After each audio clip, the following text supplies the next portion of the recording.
ಸಭೆಯಲ್ಲಿ ತಾವು ಮುಖ್ಯಮಂತ್ರಿಗಳು ಹಾಗೂ ನಾಯಕರುಗಳು ಬರ ಚರ್ಚೆಯ ಅವಶ್ಯಕತೆ, ಗಂಭೀರತೆ, ಜನ ಏನು ಬೆಳಗಾವಿ ವಿಧಾನಸಭೆಯೊಳಗೆ ಈ ವಿಧಾನಮಂಡಲದ ನಡವಳಿಕೆಗಳು ಏನು ನಡೀತವೆ, ಏನು ನಡಿಬೇಕು ಅನ್ನುವಂಥ ಒಂದು ನಿರೀಕ್ಷೆ ಇದೆ. ಅವೆಲ್ಲವುಗಳ ಬಗ್ಗೆ ಮೆಲುಕು ಹಾಕಿದ್ವಿ. ಇಲ್ಲಿ ನಡೆದಂತಕ್ಕಂಥ ವಿಷಯಗಳ ಬಗ್ಗೆನೂ ಸಹಿತ ಸನ್ಮಾನ್ಯ ಮುಖ್ಯಮಂತ್ರಿಗಳು ಸ್ಪಷ್ಟವಾಗಿ ತಿಳಿಸಿದ್ದಾರೆ.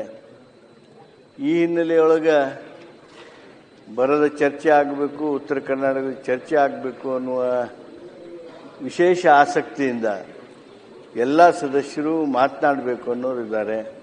ಆದ್ದರಿಂದ ದಯಮಾಡಿ ಸಹಕರಿಸಬೇಕು ವಿರೋಧ ಪಕ್ಷದವರು, ಚರ್ಚೆಗೆ ಅನುಕೂಲ ಮಾಡಿಕೊಡ್ಬೇಕು ಅಂತ ಹೇಳಿ ನಾನು ವಿನಂತಿ ಮಾಡ್ತಾ, ಈ ಸಂದರ್ಭದಲ್ಲಿ ತಾವು ದಯಮಾಡಿ ತಮ್ಮ ಆಸನಗಳಿಗೆ ಬರ್ರಿ.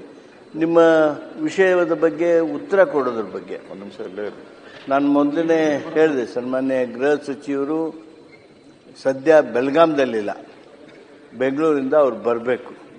ಒಂದು ವೇಳೆ 6 ಗಂಟೆದೊಳಗೆ ಅವ್ರು ಬಂದು ತಲುಪಿದ್ರು ಅಂದರೆ ಇವತ್ತೇ ನಾವು ಉತ್ತರ ಕೊಡಿಸ್ತೀವಿ.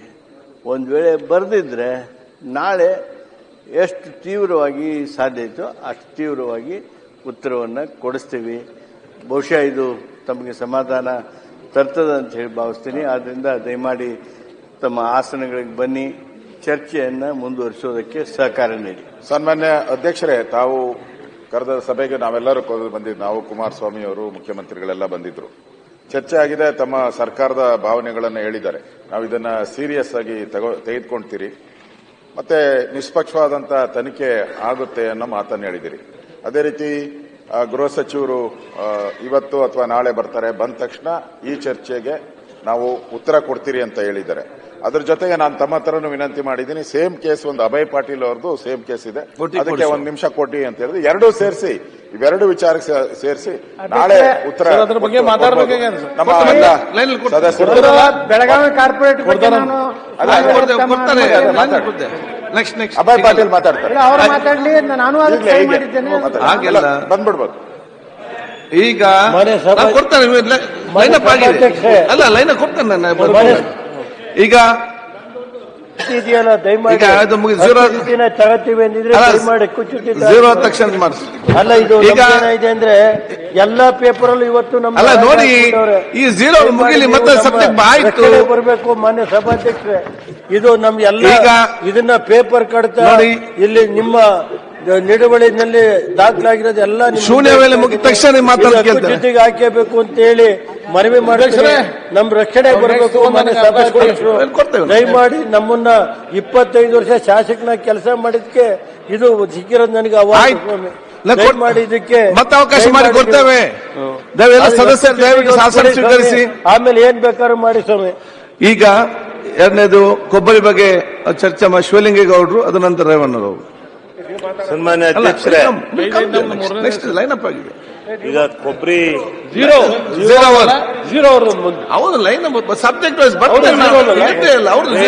ಎತ್ತದಂಗೆ ತಗದೆ ತೆಗಿತಿರಲ್ಲಪ್ಪ. ಕೊಬ್ಬರಿ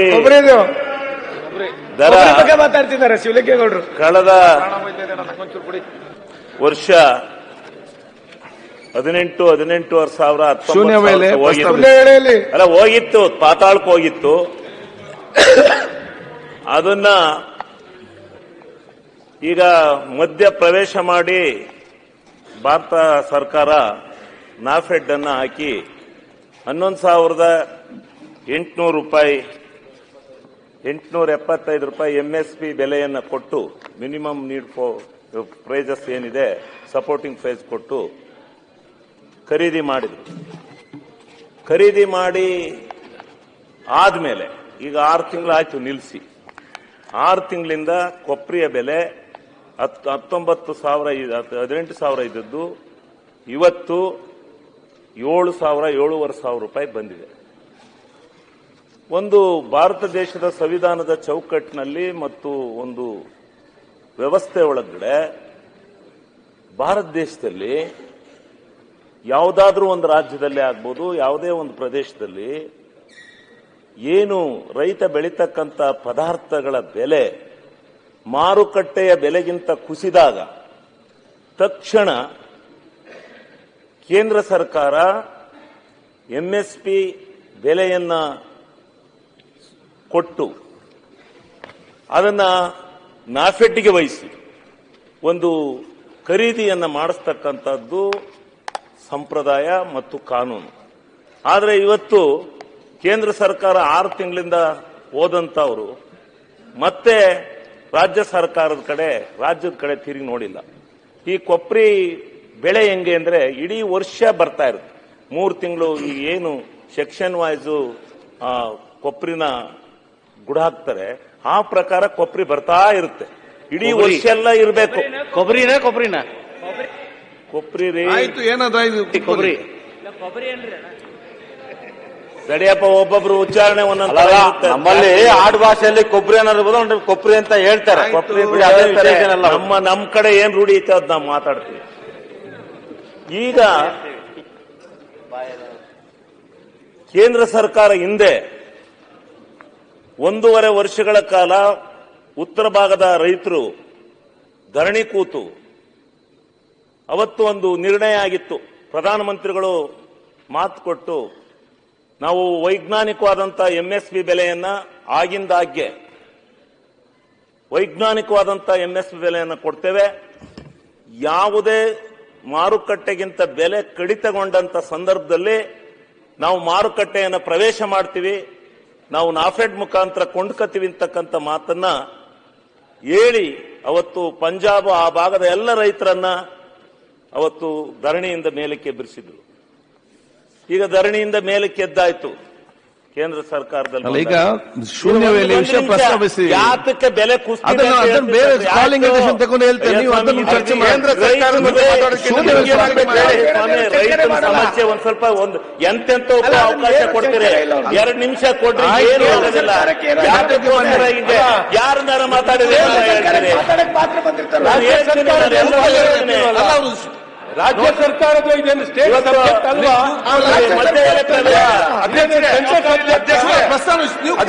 ಅವರಿಗೆ ಬೆಲೆ ನಾವು ಕೇಳ್ಕೊಂಡು ಕೂತ್ಕೊಂಡಿದ್ದ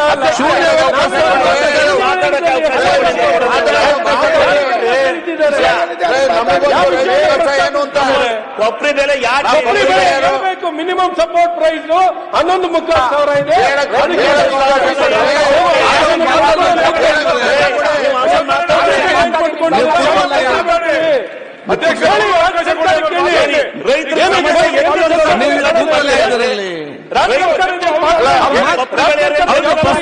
ಅವಕಾಶ ಮಾಡಿಕೊಡಿ.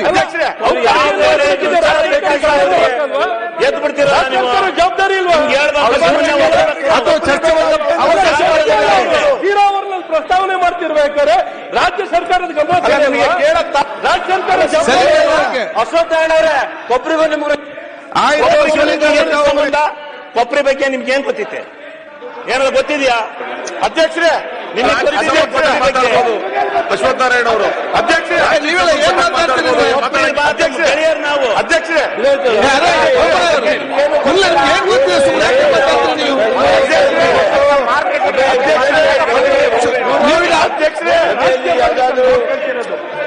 ಶೂನ್ಯ ವೇಳೆ ಪ್ರಸ್ತಾವ ಮಾಡ್ತಿದ್ದಾರೆ.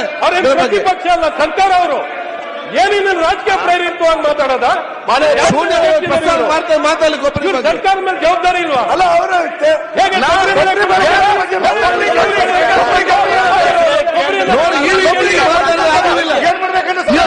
ಸಂಬಂಧಪಟ್ಟಾಗಿ ಕೂತ್ಕೊಳ್ಳೋದು ಸರ್. ಅವ್ರು ಶೂನ್ಯ ಪ್ರಸ್ತಾವ ಮಾಡ್ತಾರೆ.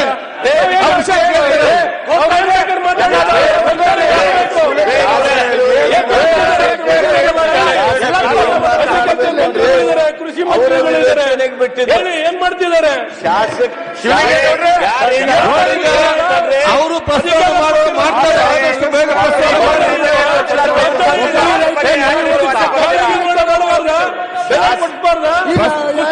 ಆದಷ್ಟು ಶೂನ್ಯ ವೇಳೆ ಅದು ಬೇಗ ಪ್ರಸ್ತಾವನೆ ಮಾಡಿ. ಕೂತ್ಕೊಳ್ಳಿ, ಕೂತ್ಕೊಳ್ಳಿ, ರೈತರ ಪರವಾಗಿ ಫ್ರಂಟ್ ಬೆಂಚಲ್ಲಿ ಸ್ವಲ್ಪ ನಿಂತಿದ್ದಾರೆ. ಮಂತ್ರಿ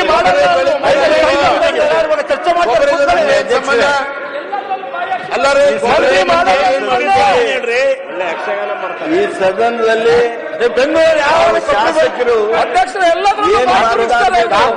ಒಬ್ಬರಿಗೂ ಸಂಬಂಧ ಅಶ್ವಥ್ ನಾರಾಯಣ ಅವರಿಗೆ ಸ್ವಾಮಿ ಅವರೇ, ಅಶ್ವಥ್ ನಾರಾಯಣ್ ಅಶೋಕ್ ಪ್ರತಿಪಕ್ಷ ನಾಯಕರೇ, ಪ್ರತಿಪಕ್ಷ ನಾಯಕ ಅಶ್ವಥ್ ನಾರಾಯಣ ಡಾಕ್ಟ್ರೆ ನೀವೇನ್ ಅಧ್ಯಕ್ಷರೇ ದಯಮಾಡಿ ಕೂತ್ಕೊಳ್ಳಿ ಎಲ್ಲ ಕೂತ್ಕೊಳ್ಳಿ, ನಿಮ್ಗೇನು ಗೊತ್ತಿಲ್ಲ, ಕೂತ್ಕೊಳ್ಳಿ. ಸಮಸ್ಯೆ ಶಿವಲಿಂಗೇಗೌಡ್ರೆ ನಿಮ್ಮನ್ನ ಮಂತ್ರಿ ಮಾಡಲ್ಲ ಅವರು. ಸಂಸದೀಯ ವ್ಯವಹಾರ ಸಚಿವನಾಗಿ ಸನ್ಮಾನ್ಯ ಕೂತ್ಕೊಳ್ಳಿ, ಕೂತ್ಕೊಳ್ಳಿ, ಮಂತ್ರಿ ಮಿತ್ರರಿಗೆ ಮಾತಾಡ್ತಿದ್ದಾರೆ. ವಿನಂತಿ ಮಾಡ್ತೀನಿ. ಕೂತ್ಕೊಂಬಾರೆ.